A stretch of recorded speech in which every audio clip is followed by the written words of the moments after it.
จากที่พาสุกรถมันเขา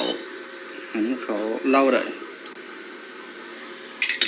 แล้วก็ต้องมาสั่งโต๊ะเงินมันแล้วเบิ่งห้อยเสื่อมเลยได้สำนีแล้ว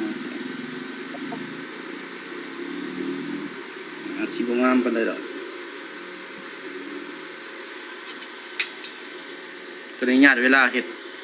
ให้เจ้าของเอง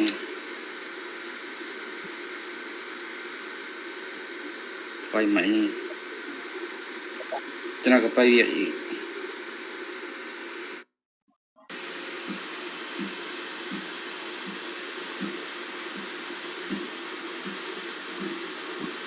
ผ่านอยู่บ่ห้อยเสื่อมมัน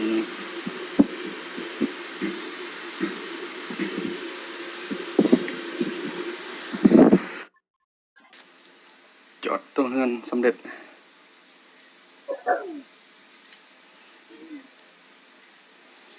ลงรายละเอียดบ่ได้แต่ YouTube มันแบนได้แต่ซ้ำนี้ว่าสิถ่ายเบิดทุกขั้นตอนก็ถ่ายบ่ได้ YouTube แบนนะรอติดตามเด้อตัวนี้มีเก็บเสียงในเราเลยเป็นแม็กเก็บเสียงยิงลูกบีคือสิบ่ทันมีสร้างได้เฮ็ดดอกตัวนี้เป็นของสร้างเองเด้อบ่ท่านได้รับของไผดอกเพราะว่าค่าเวียกนี่รอติดตามเนี่ย